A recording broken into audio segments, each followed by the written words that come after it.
Good morning. Welcome to Farm and Home, brought to you by the University of Kentucky College of Agriculture Cooperative Extension Service. And now, here's your host. Good morning and welcome to the Farm and Home Show. I'm your host, Carol Schreiber, and with me this week is Steve Osborne, County Extension Agent for Agriculture in Allen County. Good morning, Steve. Good morning, Carol. All right, staying with the festive holiday atmosphere, today we're going to talk a little bit about Christmas cactus. Christmas cactuses, Carol, is one of those plants that we notice around this time of year with poinsettias. We see mistletoe, and we see garland, and we see Christmas cactuses. Absolutely. Why do you think they're so popular? They are beautiful. When they are in bloom, the blossoms are just outstanding. And they're also plants that have been passed down in families. You know, you may have a start from your grandmother's Christmas cactus or something like that. So it's a tie to the past also. Absolutely. So how do you take care of them when they're in bloom? Because now we're wanting them to be in bloom. That's right. At home, we've got a Christmas cactus right now that we've got a couple of really outstanding blossoms on. And what can I do to make sure that those stay on as long as possible? Well, you want to keep it in a bright place in the house in indirect light. You don't want to set it in the direct light because that could cause the blossoms to fade and could cause them to drop off.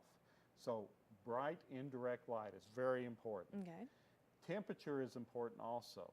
70s during the day, and I think that's probably where most people keep their houses.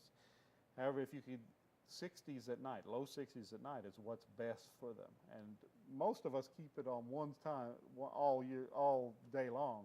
So if you want to, you might save a little electricity too by dropping that temperature down a little bit to 65 or so at night, and that'll help that Christmas cactus a whole lot. And that'll help your life Christmas tree too. That's exactly right. That's exactly right. And water thoroughly, but let it almost dry out. Okay. Don't let it dry out completely, because if you do let it dry out completely, you can cause the blossoms to drop.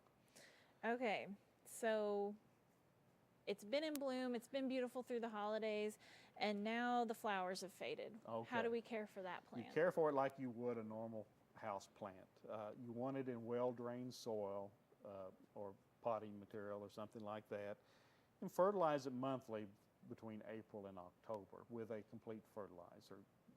Miracle Grow or something similar to that would probably be sufficient. In June, you can prune it back a little bit by breaking the tips of it off, and that will encourage more branching, and it'll also encourage more blossoms.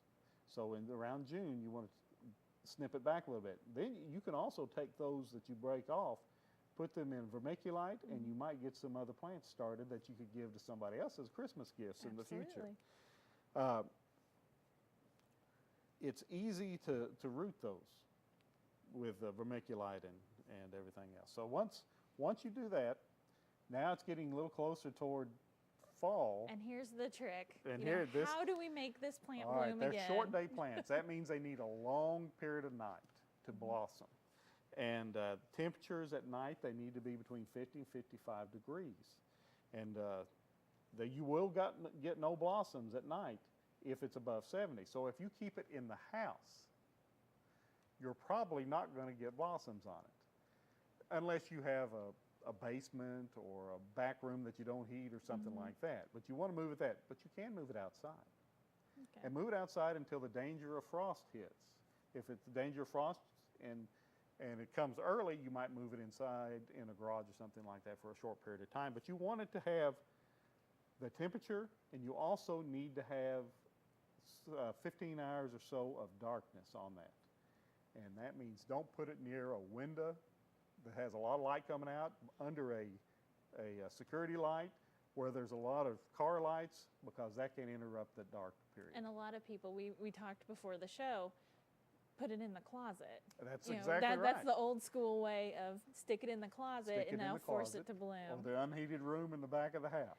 Now, is there any disease or pest problems that these plants might have in the last 30 seconds or so? Okay, really the only disease that you truly have to worry about is root rot, and that's a human-caused disease, because if you water it too much, you will encourage root rot. So just, again, let it almost dry out, but don't let it dry out because dry out will drop those flower buds. for But it doing is a that. cactus, and you can love it to death. You can love it to death. All There right. are some mealybugs and scale that you might keep an eye out on. All right. Well, Steve, thank you so much for joining me, and thank you for watching the Farm and Home Show. Have a safe and happy holiday. This has been Farm and Home, brought to you by the University of Kentucky College of Agriculture Cooperative Extension Service.